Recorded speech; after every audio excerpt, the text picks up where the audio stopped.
This meeting is being recorded. Welcome to Midweek Mailbag. I am joined in a slight change from our advertised programme by Matt Jones, Matt Blusk, and hopefully Dan Vane will be joining us in a bit. Sadly, Sam couldn't join us because she had to work, but you know, these things happen. So we'll get right into it, lads. After seeing images of far, this is where the first questions come from. I'm not asking questions about it anymore. I'm just telling you where I got the question from. So this one comes from after seeing the images from the NASA Space Telescope of the faraway distant galaxies. One of my first thoughts was, if I traveled to one of those galaxies, I guarantee the first thing I saw when I stepped off the spaceship will be a Kenny coat or a Liverpool shirt. So instead of asking where's the weirdest place you've seen a Liverpool shirt, where's the weirdest place you've seen an Everton shirt? Matt? Busk? Oof. Weirdest place for an Everton shirt? So we'll come back to you in a minute. Because you were late. I don't think there's much point, to be honest, because I don't think anyone will come from the vaults. It's just always on holiday, isn't it? You just always seem to come across someone like. I feel like the pressure of getting to Matt, the pressure of replacing two people on this show is getting to Matt. You know, I was initially billed to come on this, but he's got to replace Sam, who is a stand-up comedian, and Dan on his own. You know, and the first question is, can you come back to me on that one? Pass. The one that came to mind with me on this is not necessarily an Everton shirt, but there is a scene in Breaking Bad, isn't it, where Walt Jr., so Bryan Cranston's son in it, is driving his car and he's got like an Everton polo shirt on in it randomly. Oh yeah, I remember that. Yeah, it's not like obviously like royal blue, like branded, but it just looks like a normal sort of like it's like a collar and a long sleeve top, and it just looks like a normal sort of shirt an American kid would wear, and it's just got an Everton badge sort of sewn into it. Is it a badge? I'm just looking up the picture now. I do remember it. I've totally forgotten about it. Wasn't it like some knockoff prop that they just cobbled together? Maybe. And there's also an actor called Matt Jones in that program. The connections are everywhere. All ties together. I mean, it's not the rarest of names, to be fair. Is And the weird thing is, let's pretend it all ties together. And the weird thing is, Matt, you are Form B's premier meth dealer now, aren't you? So it's all exactly. It all falls into place. Oh God, yeah, Matt Jones, the actor, isn't he like the?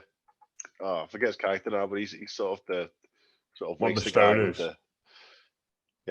Badger, he called shaggy hair. You know. My one was actually from a TV show as well. So I don't know if you remember in the League of Gentlemen, where there's a big crowd scene in the main street. I think when Chubby Brown, the mayor, turns up, and one of the fellas has got the Tractor Prince Everton shirt on, just randomly in the crowd.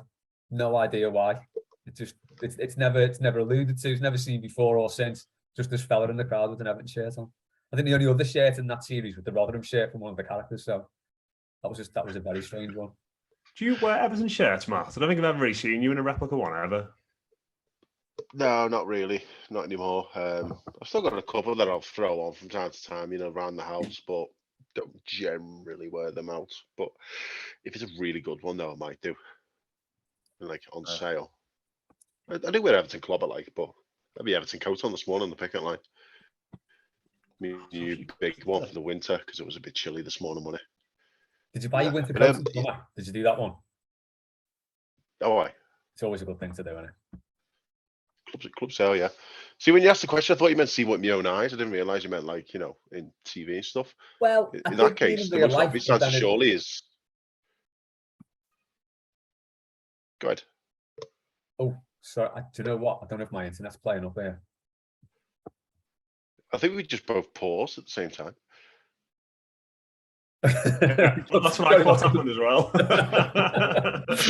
Sorry, what were you saying? Too polite for your own good. Yeah. Now the most obvious one is the weirdest place you've seen Everton shirt is on a Kenyan murderer. Oh God, yeah, the vampire. Very bizarre, all that. It was. That was proper banter timeline stuff. That wasn't it? Yeah. I mean, obviously, it was very. Yeah. It was just like this is really horrendous. And why has he got an Everton shirt on?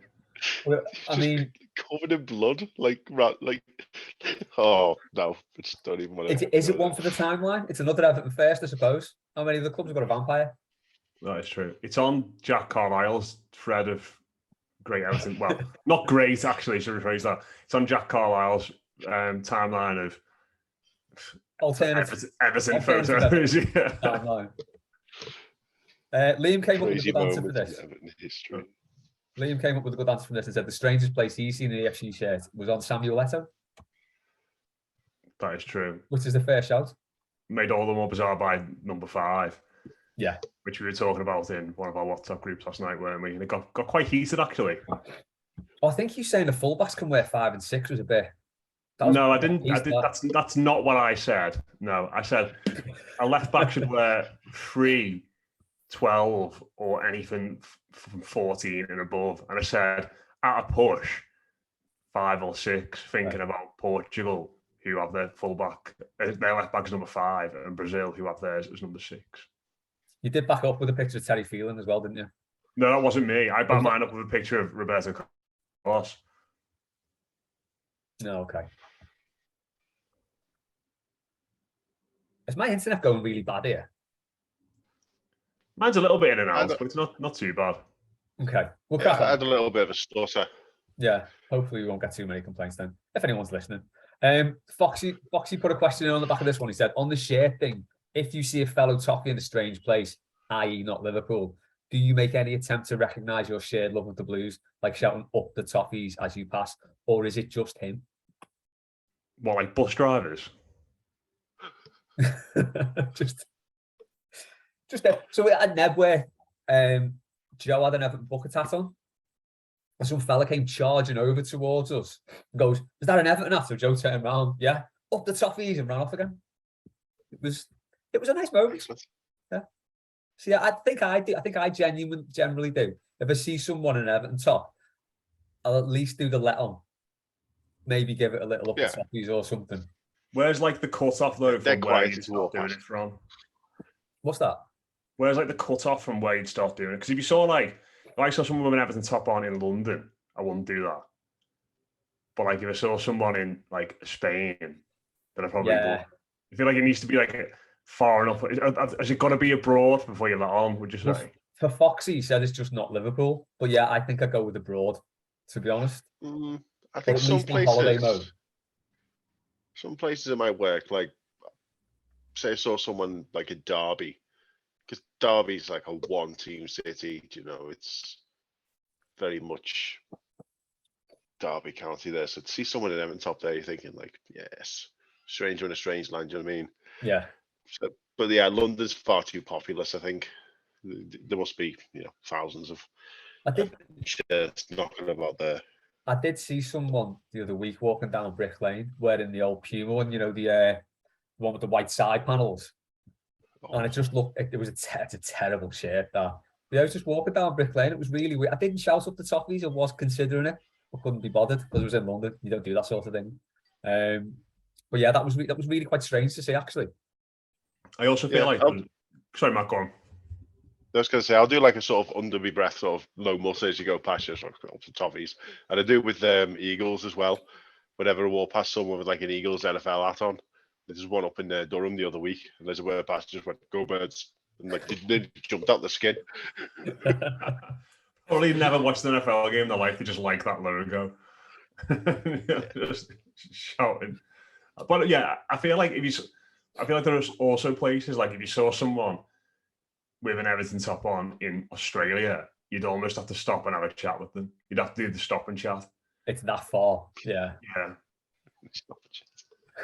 Like I feel like different country, you say hello or say up the Toffees or something. Yeah. Different continent, you stop and chat. That's a fair scale. I also think as well that the sort of the Everton stop and chat is probably the one you're most receptive to, isn't it? If someone stops you to talk about Everton, you're generally all right to talk about it. It always goes the same, doesn't it? Yeah. Oh, shite, aren't we? Last season it was shite, aren't we? Do you reckon we're going to stay up? Could be close. Yeah. Hope we get rid of all these players in the summer. See you later. Yeah, there's always some player who gets the butt of it all as well, isn't there? There's always one at least. Michael Keane was last season, wasn't he, I think. Oh, more fun from Keno next season. Was it you, Matt, who said before he was given a 5-year extension in the group? Someone said. Rob is very hung up on that, so I think it's probably... You got a 5-year extension for no reason, so he's here till about 2028 or something. Great stuff. Nebula 1979 had an answer to this as well. He said he's been honked a few times by passing cars in Durham, being assuming it was in recognition of his EFC shirt rather than appreciation of his manliness in general. I reckon Nebula must just have a great arse and that's what's getting beeped. Not the shirt, is it? Yeah. Or Durham's just full of like disrespectful. Don't know. You were there, Matt, is it? Well, full of people honking people in the street for wearing football tops. No, especially no. There weren't that many cars. There was many just brass bands when I was there. Fair enough. A lot of honking from them. Much better. Pedestrianisation and brass bands. Bring it on. I reckon that the key factor there is does he or she have their Everton shirt on all the time when they get honked by passers-by in Durham? This is true. That's the question. Dan's arrived. Hello, mate. Hey. Hey, Dan. Glad you could make it, mate. You all right? Busy day. Oh, mate. Oh, yeah. Bit mad. Train strikes. So I just had to drive to Colchester to pick Nikki up. And she got the earlier train than I was expecting. So I was standing, painting my front door. I'd taken all the door lock, the letterbox, the door knocker, everything off because I thought, I've got an hour. And I was just sort of standing there like this, painting the door. And it's like, I've got the earlier train, I'm about to get to the station. So I was like putting the door lock back on, putting the letterbox back on, covered in paint. I was like, ah! Couldn't have picked the worst time. No, but you You made it. all the fun of the fair. Yeah, and you're here. So I'll come to the next question with you first. So Everton have just signed Ruben Vinegar. Probably murdered the pronunciation there, but there you go. But that is a name that will lend itself to like 1,000 nicknames like Sultan, Sarsens, Strokes, whatever. So what are the best or worst player nicknames, Dan? I think it's difficult to not mention the king of it, really, Mr. Azul. Well, Joe did say, he tweeted and said, if you're talking about worst nicknames, you need Ian Razul on as a guest. He's the F. Scott Fitzgerald of cringe nicknames. Yeah, they're just amazing, aren't they? I think he's already called him Multi, hasn't he? I think he has, yeah. Multi, yeah. And I think the zenith was all the Alex Iwobi stuff, wasn't it? The Wobe dog and all that sort of stuff. I just, with the company and shit graphics as well, always makes it better. Yeah, it really did reach. I can't remember when Rodriguez was here. He had one for Rodriguez, which I can't remember now. But I remember doing a really quick Photoshop and sending it to him, and him saying, like, that's enough. You got to stop, kind of thing. So, yeah, I'm a bit gutted we're not going for Cornet because I think that would have been great to have 99 on the back of his shirt. That would have been wicked, wouldn't it? Yeah, good value. That would have been great. But yeah, I think Mr. Azul is the king of it, really. Yeah, fair shout. Matt, Blusk. Worst footballer nickname. One size fits all. Because for that 5-year period, people just would not stop telling that anecdote.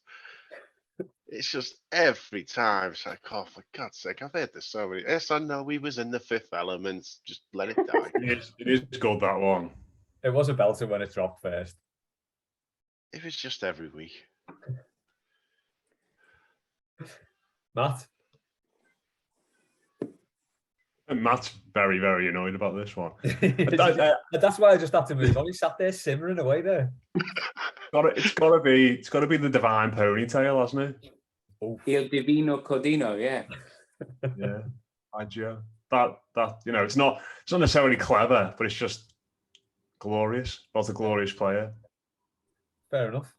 Worst has got to be when people used to call Peanuts at the game. Yeah, that was definitely the one. Or obviously, I Not can't wrong. not to mention the fella who sits by Owen Parks and calls Seamus 60.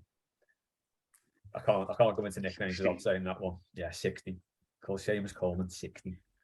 Dreadful. My best nickname though has got to be Neil Poynton. His nickname was Disser. Absolute belter. And that was the reason behind the gif I put in the tweet. There you go. Doesn't make itself up this shit, honestly. Nice. See? It's all come together now. I like this show today. It feels like we're just piecing little things together. Yeah. People get a full. It is. Everything's falling into place. I've got a couple from Stephen Sheehan. I probably murdered the pronunciation of his name there as well. So he asked a couple of weeks back, actually, just when Richarlison left. Should be a fairly simple one. Richarlison returned to Goodison. Applaud or boo? Matt Lusk. Applaud. Always applaud. Matt Jones. Applaud, but then boo. I like it. Dan. I was going to say exactly the same. Applaud politely, and then accelerate into loud, loud boo. I kind of think he'd appreciate that as well. I think it'd be for the best. Yeah, I'll go along. Don't with that. applaud when he scores against us. I mean, No. That was a low point, that, when everyone stood up and clapped Stephen Naismith. It was. No, knocking us out of the cup. Matt's laughing his head off at that. But I was just sat in the Gladys Street, like looking around. Like, I just remember there's so much talk for the game about how we need to end this run of Baron Trophy run, and this game was a really good chance for us to progress. And then when someone scored against us, everyone was buzzing, stood up and started clapping him. The only way that could have been better. The only way that could have been better is if it started as like a one-person slow clap, like in an American film, and then just grew to a crescendo. Yeah, that would have done.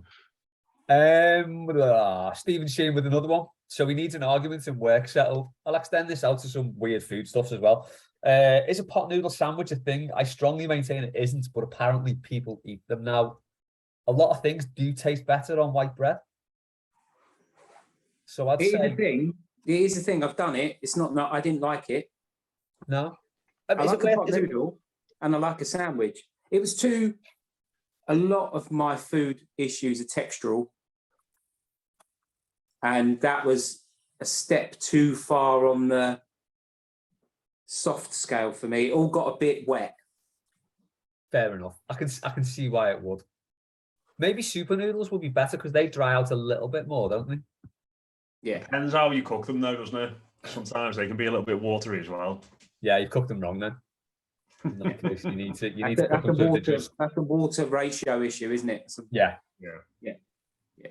I think so. I don't know if someone else sent another question on this, but I can't find it about the most disappointed you've been by food stuff. So I'll come to that one next anyway. But Matt, Lusk, or Jones, or both, have you seen the pot noodle sandwich to be a thing? Have you seen anyone eat one? Would you consider it? 2 o'clock in the morning, coming pissed? You got a pot noodle, you got some white bread? It's definitely not for me. Like, yeah, I don't really like getting my hands full of stuff when I'm eating. And as Dan said, that feels like it'd be very messy. And it'd be like, if you sort of left, it's like if someone phones you through the middle of it and you have to speak on the phone and leave it for like a couple of minutes, then it would just get too soggy to eat. And eventually just congeal. Yeah, it just like collapse in your hand as you picked it up. Yeah. It wouldn't be. Yeah, fair enough.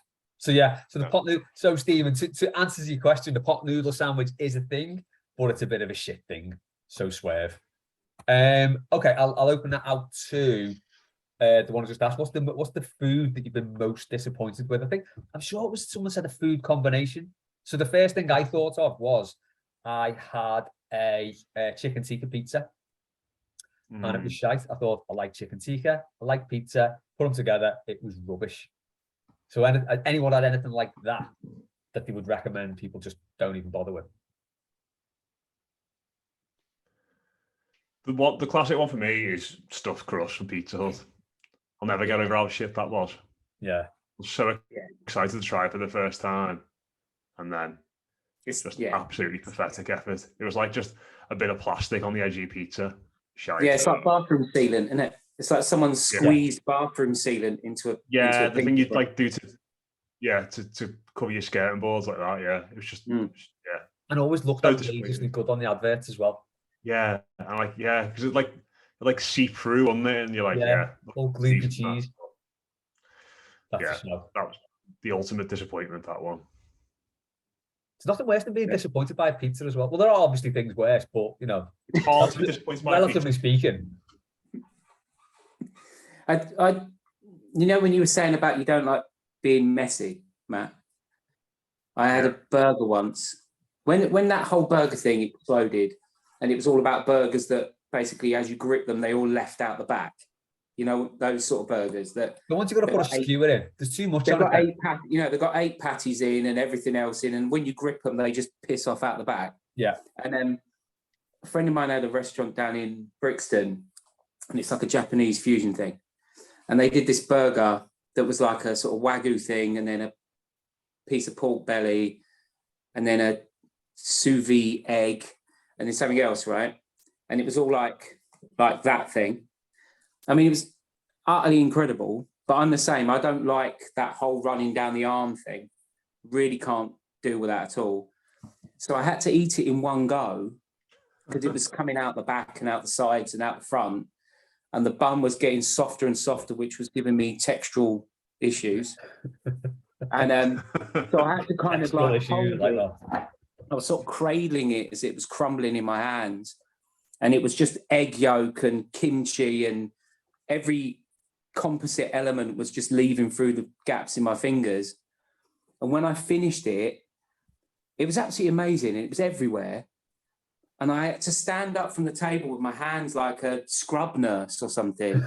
and my hands were like just orange from the tips to the elbows, just orange and yolk and sauce, everything like that. And I got off the chair like that and went across the restaurant with my hands in the air like this. And one of the staff opened the toilet door for me, and I backed into the toilet, and they turned the tap on. And I went like that, and just sort of, it was like I'd come out from a triple heart bypass or something. And I backed into the toilet, and they tipped the tap on for me, and I sort of went like this. And it was just horrific. I mean, it was one of the most delicious things I've ever inhaled in my life. But the mess was like I was James Herriot and I basically birthed the cow. See, things like this, it's encouraging people to eat burgers with knives and forks, which is wrong. No, which is wrong as well. They should be like that, shouldn't they? Yeah. If you've got to put a skewer through it, there's too much on it. Yeah, or a knife. That's the worst one, isn't it? When the knife is plunged through it, steak knife plunged through it, you're just like, oh, come on. Yeah. Stupid. Matt, any disappointing food stuff? Can't really top that. On this place on the Formula bypass ones, I ordered a burger pizza. It always seems to be pizza, these disappointing things, doesn't it? Mm-hmm. And I was expecting just a normal conventional pizza with maybe some barbecue sauce, a bit of ground beef, some pickles and that. Nah, this was a quarter-pounder burger baked into a calzone. Oh. And they hadn't grilled the burger and then put it inside and then made the calzone. No, they just stuck a burger in there and then just stuck this thing in the oven, and it had tomato sauce stuff inside it. But when you cut it in half, the burger was just completely grey because it basically just steamed inside it. Oh, that's grim. And I was like, I thought this was a good idea. That's like the burgers you get in a can, isn't it? Yeah. Oh God, yeah. I mean, Christ, I ate it because I was starving, but it was just, just the idea of it, just to think that would actually work. I mean, and second place for disappointing pizzas. Never order fried chicken on a pizza. Not because it's not nice, but because it takes ages. Because you got to fry the chicken first, then put it on the pizza, then cook the pizza. So I ordered it from Pedro's once, and it took nearly an hour. Jesus. I think people do take liberties with pizzas, don't they? You kind of think it's just bread and cheese and tomato sauce, so we'll just throw anything on it, see how it works. And you just sometimes it works, sometimes it doesn't. You know, you got to try it, but yeah, it's. I do feel it like leaves itself open to there is a market. There is a market for well done stuffed crust, though. I reckon no one's quite cracked it yet. If someone could get it right, I think it'd be a goer. But pizza just ruined it for everyone. I think. Yeah. Everyone's It's like, just like- it's like Everton signings. You've just got like a natural skepticism inbuilt now, and you think You could just have cigarettes all the way around. Yeah. Just rip off individual cigarettes. Yeah. That'd be nice. Blue cheese might work in that, you know. Ugh. Not sure I'd stuff it in, but Yeah. no, Difficult. It's difficult, isn't it? it is tricky. Maybe we'll come up with it. Send us your thoughts on. yeah. Lie in the comments. We haven't been very parted in a while, have we? Yeah, so what cheese would be best for a stuffed crust? There you go. There's the question for you. Amazingly, we're on the last question. And I think we are. I'll just check. Oh, no, sorry. Joe's asked. There we go. Oh, there you go. It was Joe who asked most disappointing food experience. There we go. Inspired by my recent visit of a German doner kebab in St. Helens. A German doner kebab. What Sounds makes it interesting. different? Do you know what makes it like German or Bratwurst? Sauerkraut on it? maybe? I don't know. Tell us, Joe, what was German about the kebab, or was it just a German shop that sold kebabs? We have gone full partridge now, haven't we? We have, yeah. we have reached that point. This is why this show should Trying to probably get me be like dictaphone off the drawer. Oh, Are you getting these actions down, Matt? Yeah, I'm just trying to find me. Yeah, I've got it here as well. Look, there we go. Taking the minutes. Bratwurst, think kebabs. So Joe asked another question as well, which is a good one. Who will finish higher in the table relatively this season? Everton men or Everton women? Ooh. Ooh. So suppose obviously there's fewer teams in the WSL, but sort of relatively speaking. So like, Something like so, that, like, so we're saying like in the top half or the top two quarters, or that's the same. The second quarter or the third quarter. Do you get what I mean? Yeah. Is that how we're doing it? Or are we just saying in terms of pure position? I don't know. I said, well, there's a chance both could get relegated, I suppose. You know, which would be something, wouldn't it? I think obviously, Everton the will overtop finish like 7th or 8th, and I think the lads will finish about 14th, 15th. So that's relatively the same, isn't it? Yeah. Really? Matt needs to do some calculations here. Yeah. Quick maths. I was thinking in terms of like percentages. You know, you could say like first place is 100%, and 20th place in the men's Premier League is like, I don't know, 0%, and then each stage is whatever. You could do it like that. See, I've already made it too complicated. Direct answer to the question though. Based on what Ed McCosh has been saying, I do fear for the women's team because it does sound like they've been absolutely gutted. Yeah. Just ripped to pieces. Yeah, they've lost loads of players. They're really, I mean, they're in more need of players than the men's team, aren't they? Really? Yeah, I think it's like a lot of them are like players that have been like people like Dan Turner, who's been there for like years, and like captain, like Simone McGill, who's obviously similar, like huge personality.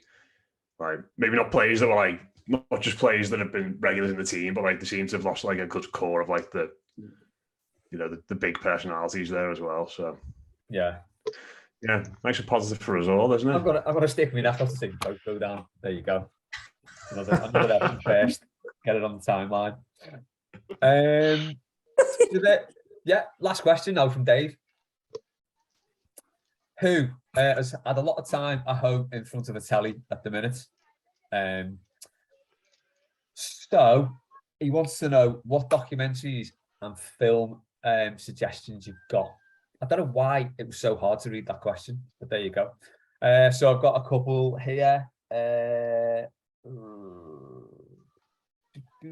James said we own this city, which you mentioned a while ago, Matt. I want to see episode 5 of that now. That is really good. Your dad said Argo. Not seen that. No, I haven't. I won't trust my dad's choices though. To be honest, he watches some mad shite stuff. So ignore him, Dave. If you're listening. That's harsh on Colin. Come on. Mitchell said The Bear on Hulu, A+++. I suppose this like sort of, if you haven't got a Fire Stick, because no one's got a dodgy Fire Stick, you got to pay a lot of subscriptions to get all this stuff on there. Wayne Brown said Blackfish, always Blackfish. I don't know what that is. Anyone? Oh no, it's sad. It's sad. It's about orca It's about whales. killer whales. Yeah. Okay. Yeah. That'll definitely set Dave off. Nebula said, been watching Bosch on Amazon Prime. He's a fan of the LA-based detective novels, so he's enjoying that. If you're into science fiction, just started The Expanse on there also. Yes. Good, yeah. Yeah, The Expanse is a very good series, and gets much better as it goes on. Like the first series is a bit shaky, but it's just really well made, well put together. Probably one of the best sci-fi series I've seen. Yeah, like sort of realistic, if that could be applied to a science fiction show. It's sort of what you call hard sci-fi, and that there's no sort of ridiculous warp drives and stuff like that. It's very gritty, industrial, sort of political as well. Yeah. Big fan. I'm in. Bobby Dempsey said The Offer, and he's just finishing The Buy and Fly on the Wall on Amazon. Anyone got any others? Ragnarok on Netflix is good fun. The Thor film? No. It's a series about a kid who his family moved to a sort of strange Norwegian industrial town, and the water's being polluted by the sort of runoff of this industrial thing. And then one night he's sort of quite, he didn't want to move there. His father's died and all this sort of stuff. And basically he goes to the top of the mountain above the town. And on his way up, this old lady outside a shop kind of looks at him, and she's smoking, and she says something to him about him being the one or something. And he basically gets hit by lightning and becomes Thor, basically, in this village. And that's quite good. There's 2 seasons of that. There's a third one in the making. There's a really good thing on Netflix about psychedelic mushrooms and stuff, and about sort of advances in using various mushrooms and psychedelics and various forms of mushrooms to treat all kinds of illnesses and various things like that, with Paul Stamets and stuff, which is really good. And if you're ever at a loose end like I am on a mid-afternoon for something to while away the 40 minutes between, getting the paint off your fingers and picking your kid up from school, there's always Lovejoy on UK TV Play, which is absolutely banging. Who doesn't want to watch a man in stonewashed jeans, a box leather jacket, and one of the greatest mullets ever seen drive a Morris Minor around the Suffolk countryside? It's just amazing. I just love it. And now I live out here. I've got a massive urge to buy a Morris Minor. Obviously, I can't grow a mullet, but I was driving through some little village the other day, and I thought, and this shows you how much Lovejoy I've been watching. I was like, that's in episode 6 of series 2. the one where he creates the fake bronze of the Grand National winner. It's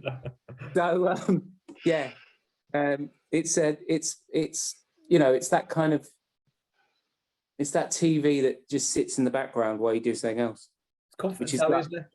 Which is my favorite, which is my current, maybe it's my age. I've got a really low attention span, so I bailed out of Better Call Saul like 2 seasons in because I just thought I haven't got the time or the energy for this shit.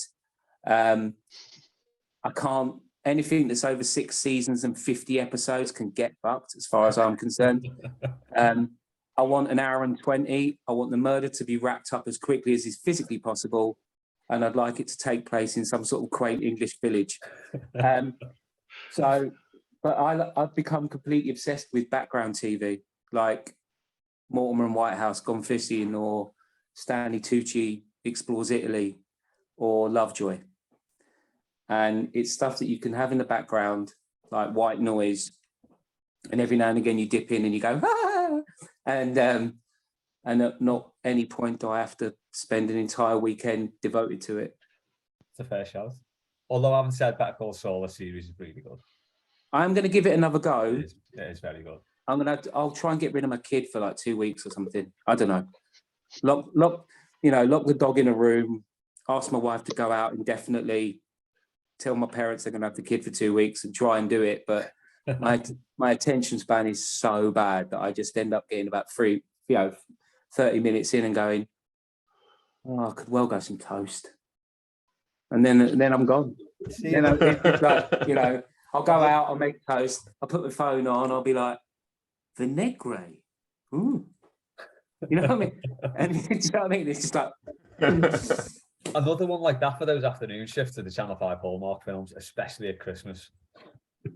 Can't recommend them enough. They're amazing. They're the whitest thing on air, but something very reassuring about them. Matt? You said We Own the City at the moment. I've downloaded some of it illegally to watch when it wasn't out here, and I watched it sort of back properly on the telly. And watching it on the telly, it did take me a while to sort of get over the fact that some of the characters from The Wire were in it and they were playing completely different. Sort of like Marlowe's a detective in it, isn't he? And it's like, yeah, you say is that the DiCaprio meme, don't you? Every time you see someone you like that pointing at the telly. Yeah. Like the guy who plays Marlowe in The Wire being like a good guy, it's just like, she's like one of the most evil characters in like any television program I've ever watched. And for him to be like on the good side in Baltimore with loads of the same characters from The Wire, and that's a bit like, it is a bit unsettling at first, but that is boss. Other than that, not really watching much at the moment. Like Dan said, I just sort of put stuff on that I know and is comforting, so I can go out the room and come back in, and I sort of still know what's going on. So just up and about, doing bits and pieces all the time. But I know Matt said he's watching the thick of it at the moment, which is always a classic for that as well. Yeah, I blasted through that in about 2 days. Yeah. And then I'm sad again. I go back and watch it. I had to watch them all, even the stuff with the dodgy fella, but and the specials and everything like that. But my BritBox trial's gone now, so because I'm not paying for that thing. I'm not funding Spitting Image, the pale revival of it. But your recommendation for Dave, if you've got lots of time on his hands, film wise, I'd say just watch loads of rom-coms, because I discovered last year that I really liked them. They're just nice and fun, and you don't have to think about them at all. They're just cheesy as crap, and this is my thing with the Channel 5 Hallmark films. They're all like that. They're all a nice, gentle comedy, sort of like romantic involvements in it. Just lovely stuff, but especially around Christmas. I don't know. They really nail the Christmas vibe. So there you go. There's some good recommendations there. Anyway, Dave, if you want to pick through them, and that's it for this week's mailbag. So thanks to Matt and Matt. Thanks to Dan for making it amid the chaos there. Thanks to everyone who sent questions in, and we'll catch you next time on Mailbag.